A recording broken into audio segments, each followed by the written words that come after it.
So good morning everyone. My name is Gerard Heary. I'm a horticulturist here at the Arboretum Lifestyle and Garden Centre. Today's talk we're going to have is going to be on growing your own fruit.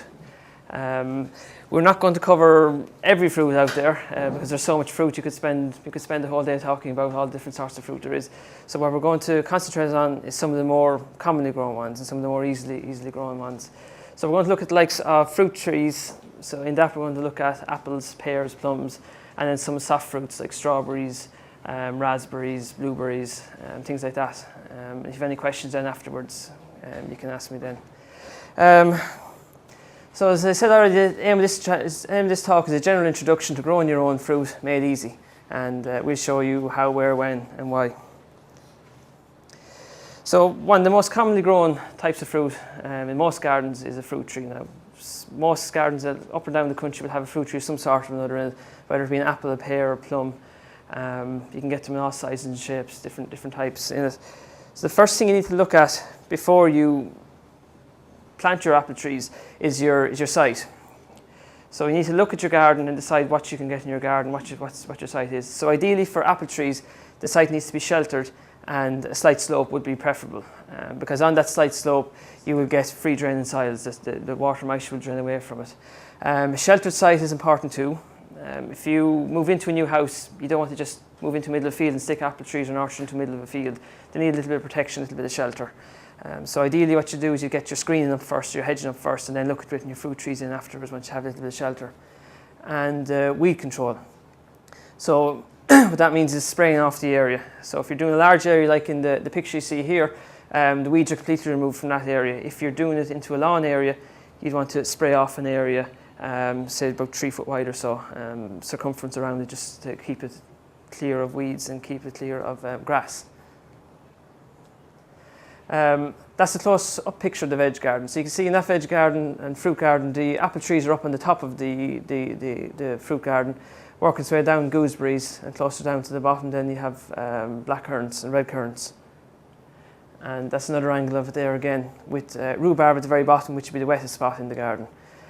So moving from the driest spot down to the wettest spot. Main questions then asked about fruit trees is when do you plant them? Fruit trees, likes of apples, pears, things like that, they can be planted any time of year in pots. There's no cut-off time for planting. They have their own root system in there. They root into the pots. They're fed well in those pots, and you can plant any stage of the year in a pot as long as they're well watered during dry spells. Ideal time for planting any types of trees or fruit is from October to February. That's the dormant season. So the plants can get in and they can get a little bit of root growth done before the summer moves in, the spring kicks off. If you get bare root trees, you can plant from November to February. You don't want to be planting bare root trees into March or later than that, because it gets a little bit risky at that stage. Now it depends on weather as well and what's happening in the year. Now this year, as everyone knows, it's very cold, being very, very cold March. So that's prolonged the bare root season a little bit longer. So you could work into March this year with the bare root trees. After your trees are planted, you want to look at, say, your mulching. So by mulching, you mean mulching is something that you put over the top of the soil to hold in nutrients in the soil and hold in moisture. So say bark mulch is a very good one to prevent loss of moisture. If you want to be more decorative, some people use gravel. You can use rubber crumb now as well, which is like shredded up tires, and you can get in all different colours. You can use that as a bark as a mulch as well. Staking then is very important too. You can't just go into your garden and stick a tree into it and hope that it's going to grow there if it's whipping around in the wind. You have a young tree like this planted in the garden, you know, it's okay now, but once the leaves come onto it, it's going to be acting like a wind sail, so it's going to be blowing. When that's moving, that root ball that's part of the tree is going to be moving with it as well. So any young fresh little roots that have started to move into the soil, they're going to get damaged. So you want a good 4 foot stake with any of these trees. And like you see in the picture there, keep away from using those old-fashioned wire types. There's no flexibility and there's no movement in them. You can see it's strangulating the tree in the picture. So ideally what you want is a nice soft rubber tree tie. They're flexible and they have years of movement in them. You can expand them out as the tree gets bigger each year. Now that'll last for years and years. Stakes go on the windward side of your trees. So normally prevailing winds around here is usually southwest. So put them that the tree is pulling away from the wind. You don't want the tree blowing back into the stake. So the stake should be on the windward side and the tree should be pulling from the stake against the rubber tree tie. So not rubbing up against the stake or right up against, butting up against the stake. And you can have the stake out, about 6 to 8 inches from the tree to the width of the root ball on it. And that keeps you from damaging the root ball as you're hammering the stake down into it. When you're planting these trees, you want to dig a hole usually about twice the size of the pot, and into that then backfill it then with some fresh garden compost. Say something like bone meal. Bone meal is back on the market now. You get sterilised bone meal. It was gone for years, but it's since last season it's back again. It's very good for root development, settling in young fruit trees or trees and shrubs in general. Very good for settling them in. So you throw in, say, a handful of that at the bottom of the hole. Put your fruit tree down into it, backfill it then with your compost and your bit of soil mix, and throw in another little bit of bone meal on top of it then, and firm them in well with the heel of your foot, and make sure they're nice and firmed in, and water them. Plenty of water for the first season, so it's not just water them once and then let them wait for the rest of the summer themselves. Depends on weather, so you have to use common sense as well and see what's happening around you. So if it's a wet summer, obviously you don't need to water them much. If you have dry spells, you might need to water them once a week, you might need to water them twice a week. You'd want to be using, say, per tree in dry weather, at least, say, 2 gallons on it every couple of nights anyway, and say if you get a good dry spell, that the water is well soaked, or the soil is well soaked around and well drenched. The feeds then you can use after planting then, say each springtime after. Again, it's not just a one-off hit of fertilise them, so usually March, April time, feed them with a general purpose fertiliser, something like the Grow More there, which is this one here. It comes in all sizes and shapes.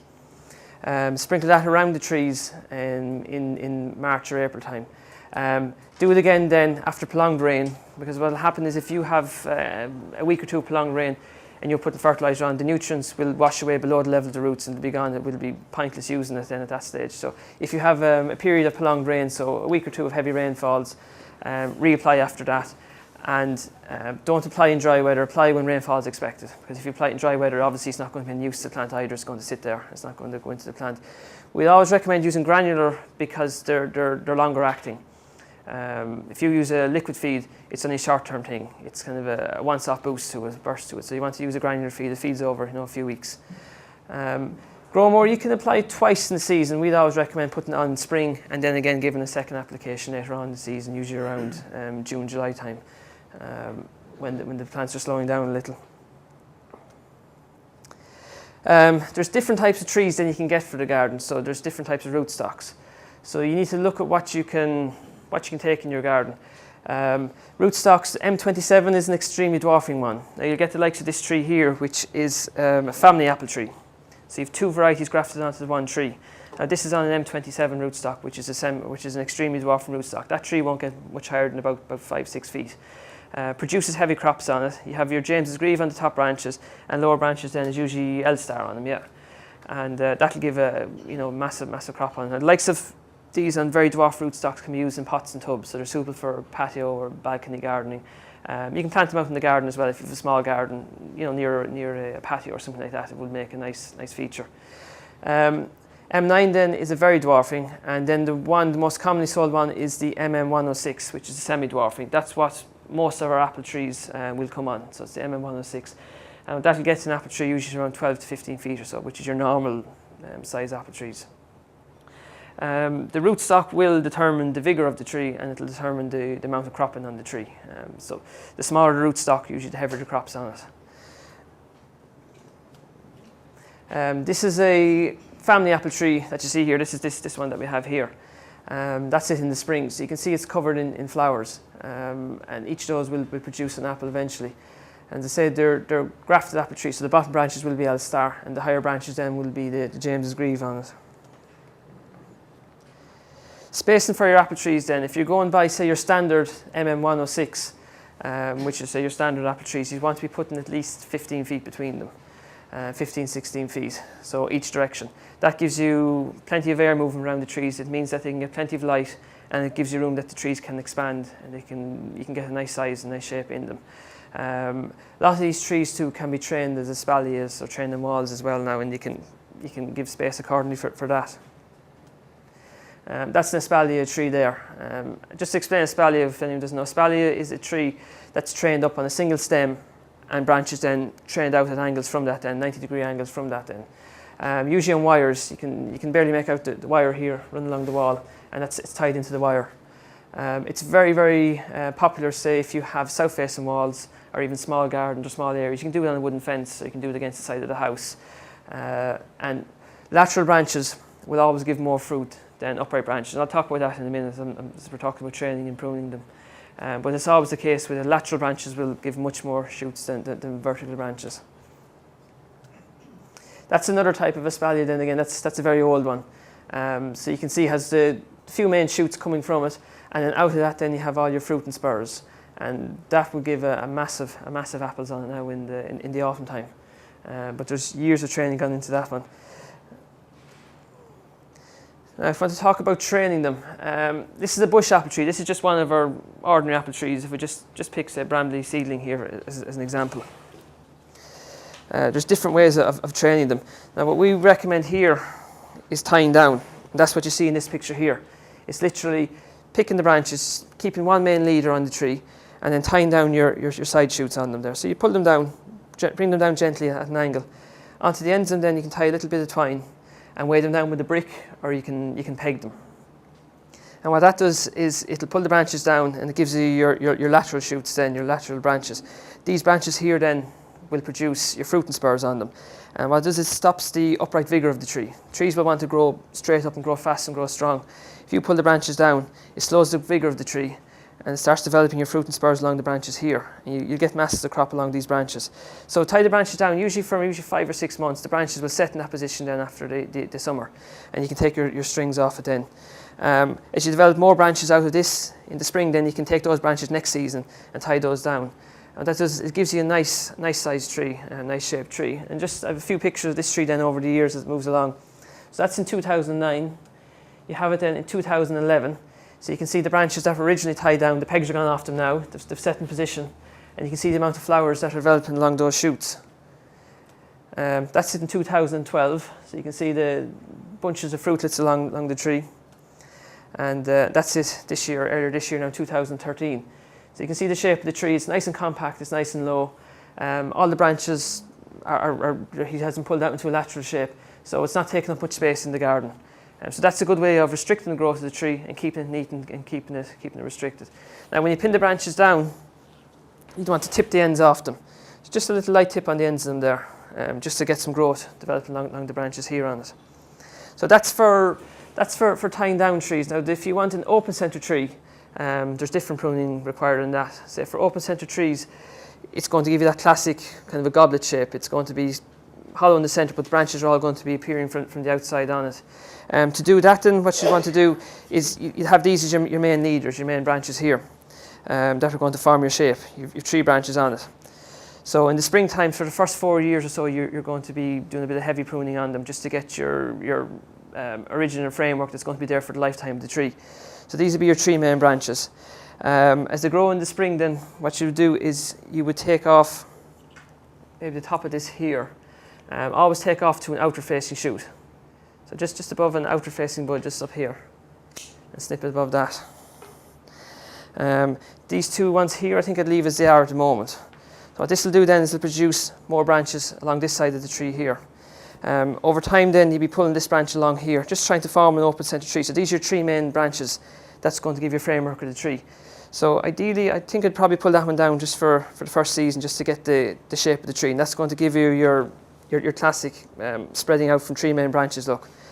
Over the years then, you're going to get branches throwing out along here, and it's going to need thinning. So usually the main rule is, the first thing you do is you take off any dead, damaged or diseased wood. Then you would take out any rubbing branches, any crossing or rubbing branches, and then you shape the tree then for fruiting and flowering.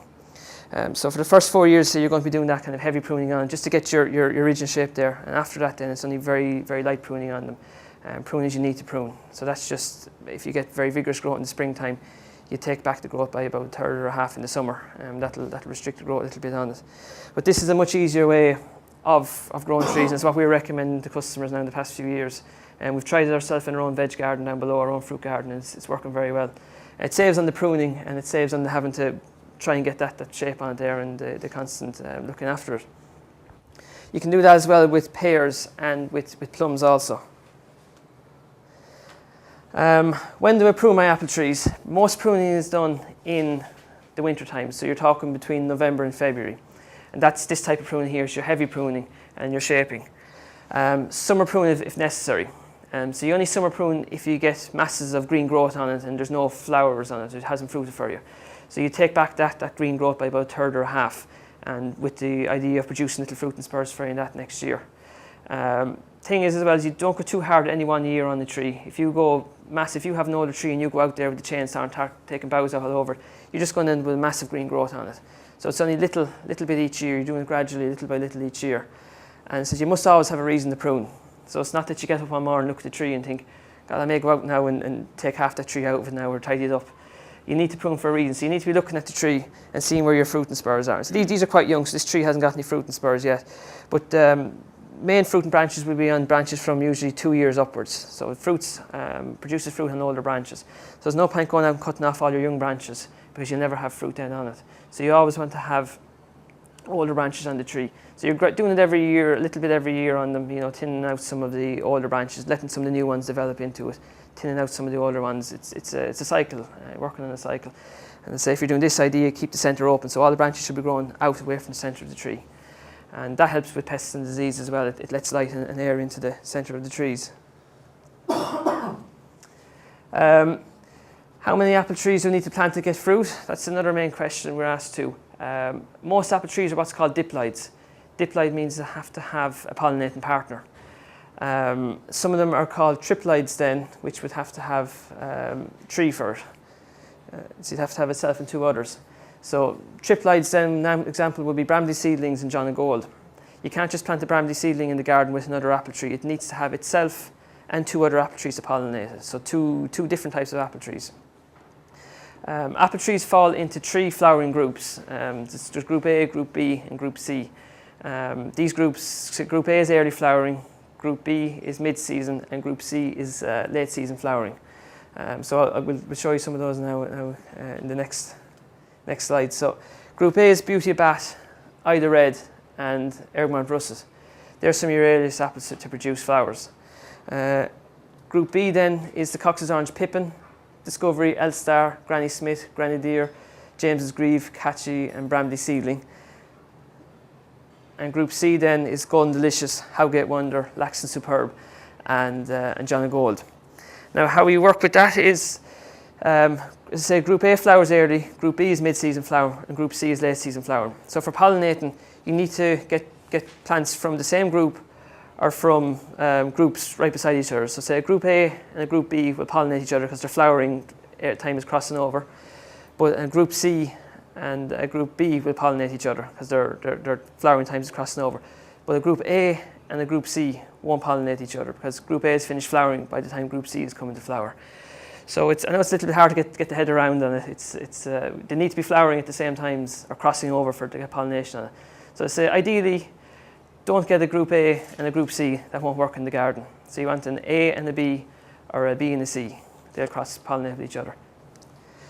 After you plant your trees and you're looking after them all summer and you're getting your fruit on it, pests and diseases is going to be a problem. Last year in particular, anyone who's growing apples will know last year was a disastrous year for it. It wasn't so much the pests and disease, it was the fact that frost hit them early in the season. We had a late frost in May, they were in full bloom and it damaged the little fruitlets on it. So most fruit trees, apples, pears, plums, peaches, things like that got badly hit. And you were lucky now if you had any fruit. If you had a sheltered area, you would have got some all right. But out in the gardens, they were badly hit. Apple scab is one of the main problems with apples, apples and pears, particularly in this country. It's similar to blight. It spreads in damp, wet conditions. It's spread by spores.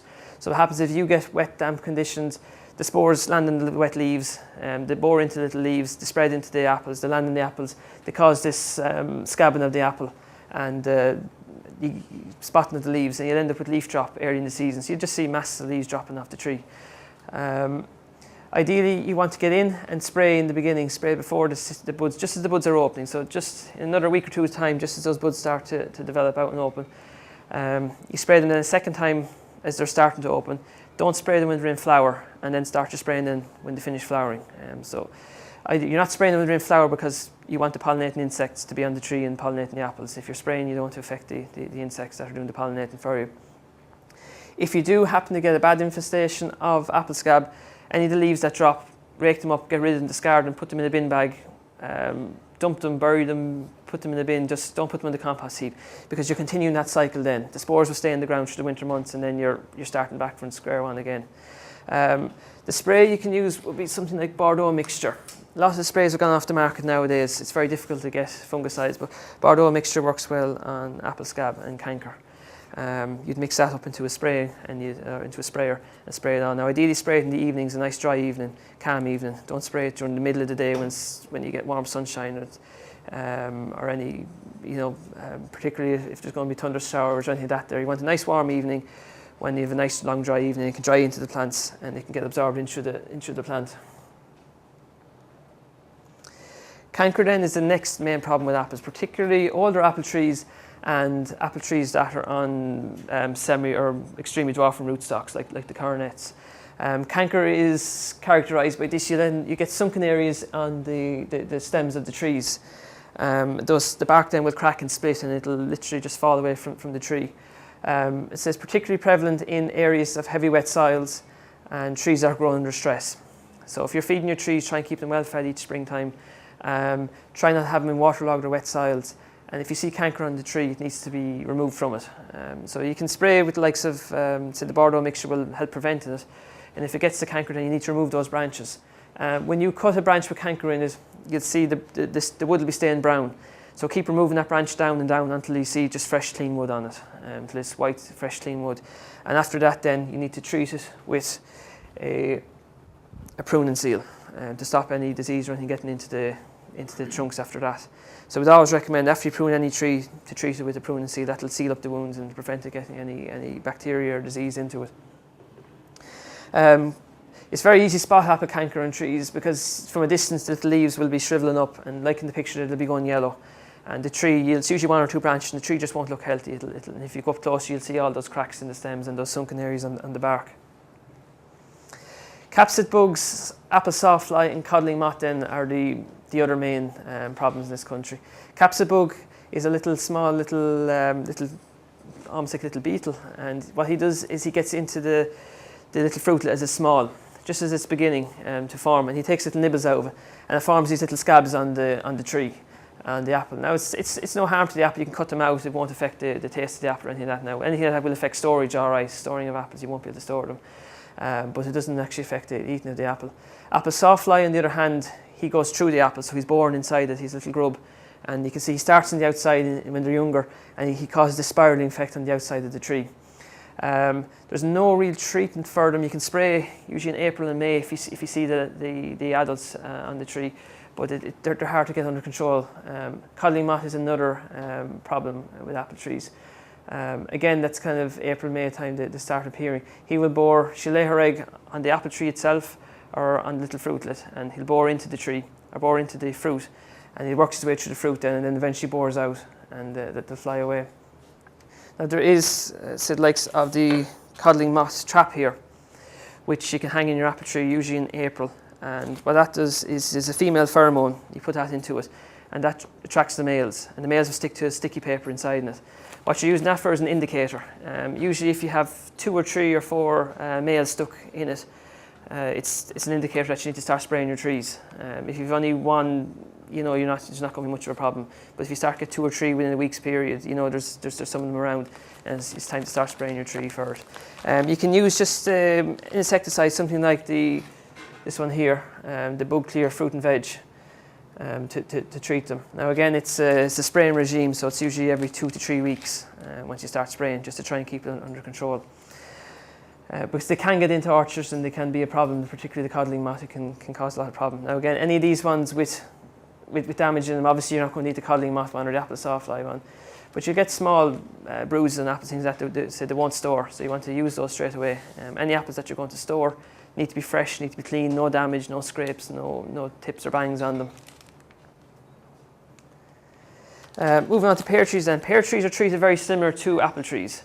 You prune them at the same time of year. The only difference with pears is they're a little more susceptible to frost damage than apples. So pears traditionally were always grown as fan trees in the old gardens on south-facing walls to produce the fruit on them. Plant 2 pear trees for cross-pollination. Now, there is a variety like the one I have on the end here, which is conference, which is self-fertile, which produces pears on its own. You don't have to have a pollinating partner with it. Now, ideally, you would have a pollinating partner. You get more crops and you're guaranteed to have fruit then, but it is a self-fertile variety. Pears, by their nature, are late ripening, so you end up having to bring them indoors to ripen in this country. You need a good August, September time to ripen pears and trees. They stay very hard on the tree. So usually you bring them into a windowsill, into a glass house. You can do similar to what people do with tomatoes, put them into a brown paper bag with a ripe fruit, just to try and bring them on a little. That's an example of an espalier pear tree trained against a brick wall. So like the apple tree, you're picking branches, you're pulling them out at 90-degree angles from the tree, letting it go up another foot or two, pull out another one. Again, you continue that up as high as you want on the tree. So usually you get up to 3 or 4 heights on it, just for good cropping. Again, pear trees are grouped into different groups like the apple trees. Group A pear trees we don't stock. It's only the mid and the late season we stock. So there's no problem if you buy pear trees off us here. Any of them will cross-pollinate with each other. So Group B is the Bet, Brew Hardy, and Conference, as I was saying, which is a self-fertile tree.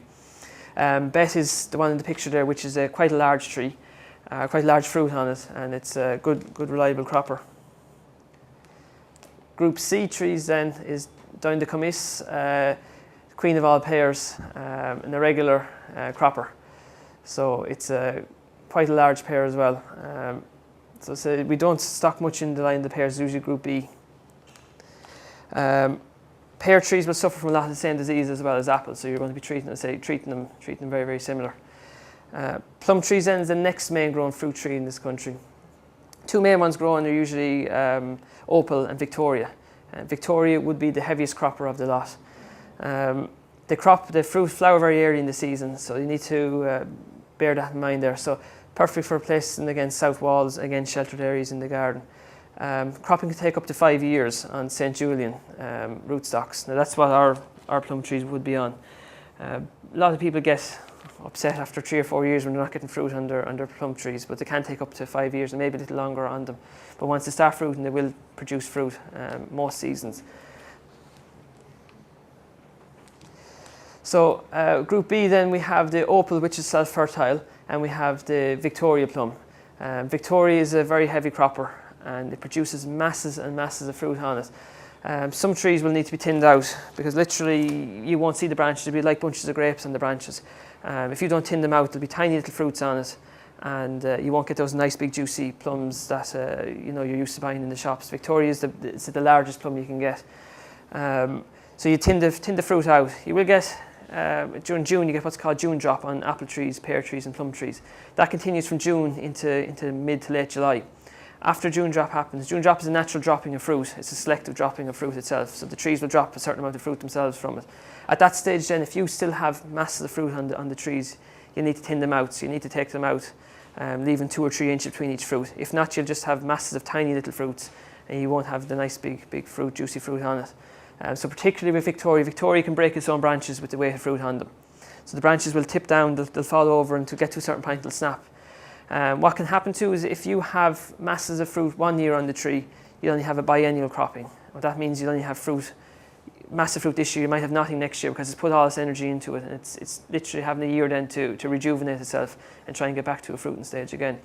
So by thinning out, you're giving your trees less to look after, but you're guaranteed you'll have a little bit of fruit every year, and you have fruit each season on it then. Plum trees are not like apples and pears in their line of pruning. You do not prune in winter. Plums are open up to silverleaf disease in winter. It's a fungal infection which spreads in damp, wet conditions. And it can be very, very bad problem on pear trees. Silverleaf is, as it's called, it sounds as it's called, it's a silvery colour on the leaf. And it can happen 1 or 2 branches. You can see it working its way through the branches. And like apple canker, and you need to cut it out when you see it because it will spread down through the tree and work its way in through the tree. So you prune in June and late July, paint all the wounds with the pruning seal, and plant spacing again is the same with as apple trees, given the 16 foot between each of them.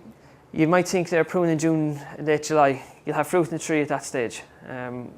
Which is the thing with pear or plum trees, you will have the fruit on it. So when you're pruning them, you will be pruning some fruit off them. But plums, you're only really pruning just for any damaged wood, any crossing or rubbing wood. Ideally, like I was saying, you tie the branches down like the apple trees as well, and it's just going to give you a much better shaped tree. If any you have time afterwards, if you go into our own garden down below, you'll see the fruit up near the top of the garden. You'll see the apple trees have been tied down, and they're there 5 years, 6 years now, and you see the amount of fruit and branches on those now and the shape of them. We'd always recommend using Felco secateurs. Felco is the best secateurs you can get. They're lifelong secateurs. They're not. You'll buy a lot of secateurs for cheap prices, and they'll last for a season or two, and they're gone then, they're gone blunt. Felcos are the best in the fact that you can replace the blades on them. So they're expensive to buy, but you can get different size Felcos. You get ones to suit women's hands, men's hands. You get ones for left or right-handed. There's all sizes and shapes in it. Felco number 4 is a good general purpose one. It'll handle robust branches and it'll handle smaller branches. It's a nice and light one, and there's a nice movement on it as well. But they are a very good range of secateurs. So if you want to get a present off someone or for Christmas or anything, something that's a lifelong thing, the Felcos is the best to go for. Any good gardener will have a Felco. Pests and diseases then on plums. So you can get the silver leaf, but one of the major problems is the wasps in the autumn time. Just as the plums are ripening in the tree and you're waiting to pick them, they're coming near the point of ripening, and there's swarms of wasps around them. Main problem for bringing them in is if you get a dry spell, a week or two, and then you get rain, the plums can burst. They take up too much water, the plum will burst. And obviously then the sweet smell then is available for the wasps, and the wasps will travel to it, the sugary smell off it. They drink and they drink away, they'll eat into them, they'll bore them out, and you'll see them falling almost drunk to the ground. They'll be falling around the ground underneath them. There's no real way of stopping the wasps from attacking the trees, bar hanging wasp traps up in the tree. Something like these, little wasp trap there, which will draw them into and try and get them drawn into those. I've seen some people even try and wrap up individual plums with something like the frost protection, the fleece, tying up individual ones with a little bit of elastic band around. You can do that if you have the time and patience to do that. That'll keep them fresh, and it'll keep the air and light can move around it, and they'll ripen in there and the wasps can't get near them. But it's a lot of hassle to do that. Another problem with the plums as well is birds at this time of year. The berries, the flower buds are starting to emerge from the plums now, and unfortunately the finches love them, particularly bullfinches. If you get a couple of bullfinches in, they'll strip branches bare in a few hours. You see the little petals all on the ground, and it's a major problem. You can net the trees. You can get the bird protection netting. If the tree is big, that's obviously not going to be feasible. You can try putting some sort of little scares around it, but if it's cold weather like we're having now, the birds are going to try and get their food anyway. So another thing to try and do is keep feeders away from plum trees and things like that. So if you have a bird feeder in the garden, move it away from the plum tree. That the birds are not going to be sitting in the tree, and they're going to be at another side of the garden eating from the feeders over there, not hanging around your plum trees and eating at your plum trees. So 2 years ago now, I lost almost every fruit in the tree. Was a flock of bullfinches around, and they stripped the trees bare on me. There was petals all over the ground. That's just kind of a general introduction to some of what's called top fruits. Soft fruits then would be like your strawberries, raspberries and blueberries. These would be your main ones that we'll be covering.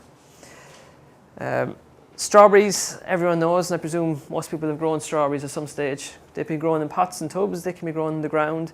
You can grow them in window boxes, hanging baskets, anywhere you have a little bit of soil at all, you can grow them as long as it's sunny. Good fertile soil, well drained. Planting between July and September is the best time to do it. You can plant in March as well. Remove all the flower buds off you plant in March. That's a recommendation, because you want to try and get the plants established and growing. When you're planting in the autumn time, they have a chance to grow over the autumn months and in the early winter and early spring and settle them in. Ideally planted in raised drills, and it helps to aid drainage. And also when they're in raised drills, it gives you a chance that you can put straw underneath them. The fruit then is kind of hanging down off the raised drill, and you can pack a little bit of straw underneath them then to keep the fruit off the ground. Strawberries, they're going to need the best sunny spot in the garden. They won't do in a shady spot or a wet spot, so good free draining soil. This is a strawberry pot here, which is a very common way of growing them. Multi-purpose compost in that, and feeding, you can use a tomato feed on them. Tomato feed is very good for anything like that that's in the pot, anything fruity in a pot. Aftercare, you want to mulch them and feed them each spring. Say strawberries will give you their best fruits for the second, third years. First year you get very little, and say we recommend if you plant them late to take the fruit from them. Second year you get great crop, third year you get a good crop, and after that then they start to go downhill. So ideally you want to rejuvenate them. Most strawberries will throw out runners later on in the season. When they finish fruiting, they'll start throwing out runners. And what runners are is young little fruitlets, young little strawberry plants. So you can pot on those little runners and you can keep rejuvenating your plants. If you want to have better fruit on them, cut off those runners because they're putting energy into the runners. So what I usually do at home is I would leave maybe 2 or 3 plants that I let runners develop on, and I'll use them as my say parent plants for developing younger plants from it.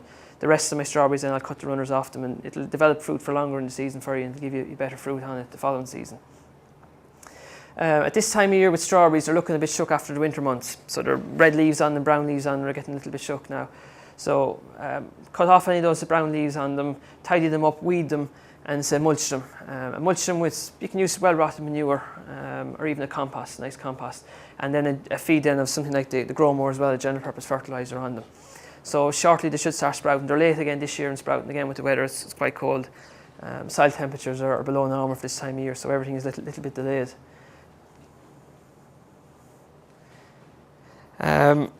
Raspberries then, again quite easy to grow. Some people think they're a little bit difficult. The 2 main ones would be your summer flowering and your autumn flowering. So they need good fertile soil, well-drained soil, again a nice sunny position for them. Potted canes, you can all year round you can plant them, and bare root then again from November to February. I would say the likes of these ones here, the taller ones we have here will be what's called potted canes. So they're grown in the pot for the last couple of years or so. We have these ones here then at the front, which you class them as a bare root cane because there's 5 or 6 canes tied together. So you're going to be separating those out. So you want to get those planted fairly shortly. You separate those out into separate plants. Raspberries are spaced about 1.5 foot between the plants and 6 foot between the rows. Aftercare then you're going to feed them and mulch them again in the springtime with your manure. Pruning is done at different times with them. So if you have a summer flowering variety, which is something like Malling Promise, you would prune down the branches that have flowered for you this year and fruited. So any branches that have flowered and fruited for you this year, when they finish fruiting, pick the fruit off them, cut the flowering branches right to the ground, leave the young ones there. They'll be your flowering branches for next year and fruit branches for next year. So what has flowered and fruited, cut those down to the ground and leave the younger ones there that haven't to grow for next year. If you have an autumn variety which flowers and fruits later in the season, you cut those all branches down to the ground in February time. So February, March, chop the whole lot of the autumn down to the ground because they're going to flower on new season's growth. They don't flower in the previous season's growth. So it can be a little bit confusing with them at times. So if you have the autumn ones, you say autumn flowering, autumn fruiting, cut them down to the ground in February, write down every stem on it. Summer flowering varieties and fruiting varieties, only cut down the stems that have fruited for you. Leave the younger stems that haven't fruited to grow in for next year. Raspberries will be trained on wires. So usually you'd have them along a row. You'd have them, say, 2 stakes in the ground. You'd have wires stretched between them. Usually that's a foot spacing. And the raspberry canes then are tied up to those wires, and because they need support. If you don't, they'll fall over and they'll break on you. So as I say, when they finish fruiting, then you cut down those ones and you train up the new ones onto it. You can grow them up against the wall as well, but ideally they're best in the open, that air can move all the way around them, and they're not going to end up with problems with mildew or anything. So a nice open spot in the garden. They can be trained up bamboo canes and things as well now, but the best way to do is run 2 stakes and stretch wires between the stakes there and tie them up along that. Blueberries then are becoming more and more popular in the country now. When I started work here 8 years ago, we saw very little blueberries. Now there's more and more people growing blueberries and they realise how easy they are to grow. They're an acid-loving plant, an ericaceous plant, so like a rhododendron or a camellia or an azalea, they need to be in your lime-free compost. So in Carroll, Kilkenny area here, you can't grow them in the ground, it's too limey around this area anyway. So they make a fantastic pot plant. So you get a nice sized pot, fill it up with your ericaceous compost, and you can grow them on in that. Now like apple trees as well, plant 2 bushes to ensure cross-pollination. Now that's not 2 bushes in the one pot, you plant them in separate pots. They make a nice feature in the garden as well because they do give you autumn foliage, good autumn colour. Blueberries flower at this time of year as well, they're very early flowering, so usually in March, late March, early April, they start producing flowers. And like headers and a lot of ericaceous plants, they have this little bell-shaped flower on it, like heat plants. So the height and spread is usually 5 foot high and 5 foot wide. Now they can be pruned as well and kept under control. Again, in the summer months, like the plum trees, you take them back at that stage of the year. That's a blueberry in a pot. That's the autumn colour I was talking about. So it gives a fantastic display in the autumn. So when the fruits are picked off it, leave them there. I have mine in quite a prominent position in the garden because it's about 4 foot high at the moment. It just gives you a nice colour in the garden. The fruit you know when to pick because it will turn blue obviously, and it'll have a white bloom on it, that kind of a white, almost like a little white mildew on it, you know, and they'll be soft to touch and they'll come off easy to the touch. They'll need to be netted. As I found out to my expense last year, the birds will strip them bare within a few hours if they're left unattended. So you want to net them, or what I'm going to do this year, I'll move them closer to the house, an area, a little more shelter that the birds tend not to come near. But they will strip them bare in a couple of hours, you're left with nothing.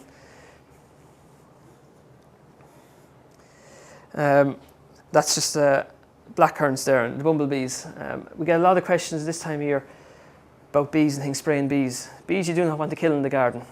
Believe it or not, there is customers ringing up looking for sprays to kill bees. They'll have bees on hovering around their headers or hovering around different plants in the garden. They're becoming more and more rare at the moment, particularly our own native honeybees and the bumblebees. It's been such a cold season as well now. They'll be finding it tough too. They'll emerge. I've seen a couple now, only last week with the warm day there, with the sunshine, there was a couple moving around. So a little bit later than usual. But they're doing the job for you in the garden of doing the pollinating of your fruit trees, your plum trees, your black currants, anything like that in the garden. And also early on in the season, we're talking about wasps as being a pest for plums. Early on in the season, wasps are actually, they're helping you in the garden. If you see wasps hovering around the tree, they're an indicator of what's happening in that tree. If you have an infestation of greenfly, the wasps are there, they're actually eating the greenfly. They're coming in, they're taking the greenfly and they're eating them, they're using them as a food source. So it's not the tree they're attacking early on in the season, it's usually an indicator there's greenfly on it. So it's, again, we get phone calls, people want to kill the wasps that are on the tree. And it says it's not the wasps is the problem. If you get rid of the greenfly, the wasps won't be near the tree then. Ants is another indicator of greenfly. If you see ants travelling up and down the tree, they're usually going up after the greenfly on it. They're after the sugary residue, the sap that the greenfly exude after they take it from the plant. So if you get rid of the greenfly, the ants and the bee and the wasps won't be a problem in the garden. Black currants is another plant which is a popular growing plant. Similar to all other fruit, you're going along the same lines. Nice sunny spot in the garden, good free draining soils, plenty of manure dug in with them. And black currants you would train into an open centred plant as well. Now, this is quite a congested plant at the moment, so ideally you'd be removing some of these centre branches on it and creating a nice open branchwork on it again. Like apples, they produce their fruit usually on 2nd, 3rd year wood. So you're going through a regime every year of thinning out 2 or 3 year old wood and letting the younger wood mature into it. So it produces fruit spurs again like apple trees and lateral branches. All these small little spurs you see here are the ones that are going to produce your flowers and your fruits for you this year. Ideally, you want to keep them, at a nice workable height. You don't want to have a huge tree in the garden. So keep them at a nice workable height. Take the tops off them each year and just try and train out this lower branch work on it. They're quite heavy croppers. Usually you need 2 or 3 in the garden to give you anything worth making jams and jellies and things like that out of. Another one which we didn't mention is the blackberries. Again, this is a thornless blackberry. It's not like the ones that grow wild in the hedgerows. It's a thornless black satin. This particular variety is, I think, black satin. Yeah, produces masses of blackberries on it. Again, trained against the wall like the raspberries on a cane, on the wires, or trained up against the wall. Nice sunny spot in the garden. This will do actually in a part shade spot as well, so sun to part shade. Similar to the raspberries, you cut out the branches that have produced fruit on them and let the new branches come up each season on it. Now again, this will be one that will need to be netted for birds too. Blackberries, raspberries, any soft fruit like that, the birds will go for them very quickly and they'll destroy them on you over a short period of time. Oops. And the gooseberries then. Gooseberries are another popular one. Gooseberries, pruning them is not pruned like apples. Most plants you're pruning to an outward facing bud that the branch is going to keep growing out. Gooseberries are actually trained to an upward facing bud. So, because gooseberries have a habit of growing outwards, they spread over the ground, they tend to arch out and prune out. So what you want to do is prune to an outward or an inward facing bud here, which causes it cause it to arch out. And depending on varieties, now this variety here is particularly upright one, you will get more spreading varieties. Again, try and keep the centres open on them, because gooseberry mildew is a big problem with them, and if you have air movement around them, it tends not to be such an issue with them. Soft fly is the other main problem with gooseberries. It'll strip the plant bare in a few weeks, or a few days I should say. So you want to be spraying, keep an eye on it. The first sign of any soft fly or caterpillar on the plant, you want to be spraying them. Now when we say sprays, you will get organic versions as well. I know a lot of people don't want to be using chemicals anymore on plants, particularly fruit and veg to be eaten. So there is alternative versions. The likes of this one here, the Bug Clear Fruit and Veg is an organic one. You will also get, is it there at the front? Garlic Wonder, which is new on the market, say last year. Garlic Wonder is more so preventative than a cure. So you're going to be spraying this from the beginning. And it tends to keep a lot of green fly away, and it would say if you put on carrots and things like that, it'll tend to keep carrot root fly away. It invigorates the plants as well. There's a feed in it as well. So it's an organic one using garlic extract. You can use it in roses and things like that. So it's more so a preventative rather than a cure. So it's trying to keep a lot of these pests and diseases, trying to keep on top of them before they become a problem, rather than trying to treat them after they become a problem. So there is, again, organic slug pellets you can get as well, which is not harmful to birds and trying to think of their hedgehogs, things like that. There's not harmful to them. What it does is it just suppresses their appetite, and they go away and they don't eat anymore. So it's an organic one. Even the likes of you'll get this here, it's the glue band for trees, usually put on the autumn, early winter time.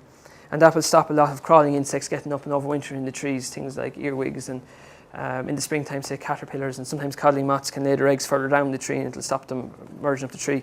And it's literally just a band that you stick on the tree, and it's gluey, and it's an adhesive on it. And any bugs that are trying to go up the tree will stick in it. So it's a good organic way, again, of stopping any of these caterpillar things going up the tree in the first place.